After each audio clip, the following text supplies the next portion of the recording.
Bersikap sewenang-wenang karena punya kekuasaan bukan hanya laku aparat dan eksekutif, melainkan juga politisi, anggota dewan atau legislatif di Senayan.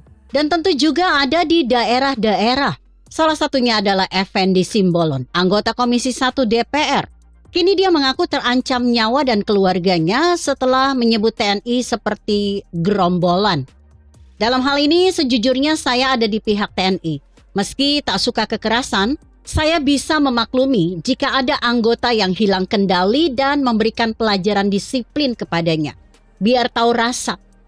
Tak terbayangkan jika terjadi di era Orde Baru. Bisa-bisa dicomot di kantornya, diangkut pakai jeep, dijadikan bahan latihan di RTM Guntur atau RTM Cimanggis Depok. Kopel, rim, dan tendangan sepatu Lars jadi sarapan pagi, makan siang, dan makan malam.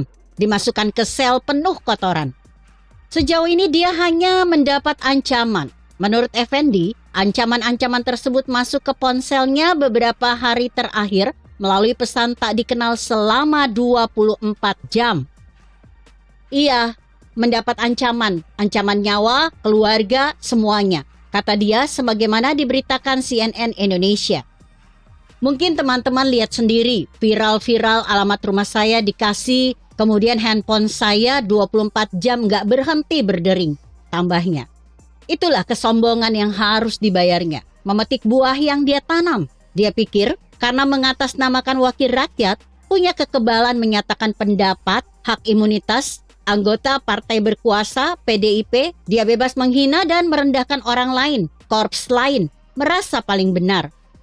Membandingkan proses menjadi anggota dewan yang saat ini cukup modal menebar uang, setor ke partai, dan menunggu keberuntungan, untuk menjadi anggota TNI lebih selektif, berjenjang, menjalani pendidikan yang lama, dan terus ditempa latihan-latihan, disiplin ketat.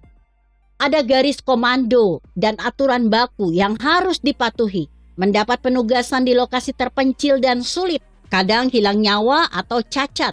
Sehingga yang naik pangkat lewat telah terseleksi. Karena itu, mereka layak marah jika disebut gerombolan.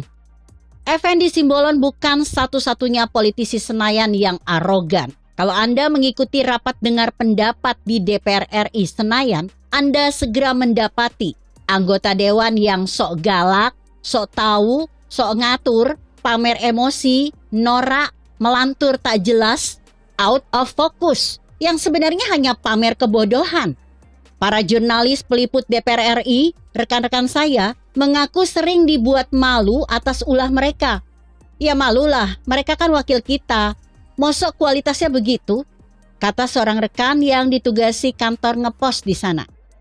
Selain tak punya adab, minim akhlak dan tata krama, gemar main bentak dan main ancam kepada eksekutif yang cenderung nerimo, pasrah, dan intelek. Politisi norak di Senayan itu juga merasa paling benar sendiri. Tak heran bila sesama anggota dewan juga gemar ribut. Effendi Simbolon misalnya, berdalih tak memiliki pretensi pribadi dengan menyebut TNI seperti gerombolan. Dia juga menyatakan tak memiliki persoalan pribadi baik dengan Jenderal Andika Perkasa maupun Jenderal Dudung Abdurrahman. Buntut pernyataannya dalam rapat. Politikus PDIP itu pun meminta semua pihak mencermati dan melihat kembali pernyataannya dalam rapat secara utuh. Dalih itu jelas mengada-ada, tak perlu tentara yang membanggakan korps dan seragamnya. Awam pun merasakan ada nada hinaan dan kebencian dalam pilihan kata dan nada pengucapan atau diksi yang diungkapkan politisi arogan ini. Lalu kini, dia menyayangkan berbagai bentuk intimidasi pada dirinya. Saya kira nggak zamannya lagi hanya seorang Effendi Simbolon kemudian dikepung dengan begitu hebatnya. Katanya galau. Setelah menuai protes dan kiriman video TNI dari berbagai kesatuan, kini Effendi Simbolon merasa terzolimi, menempatkan diri sebagai korban, minta belas kasihan. Padahal dialah yang memulainya. Provokatif, menebarkan kebencian dan adu domba. Begitulah kualitas sebagian politisi Senayan, wakil rakyat kita di parlemen. Mentang-mentang, sok galak dan manipulatif.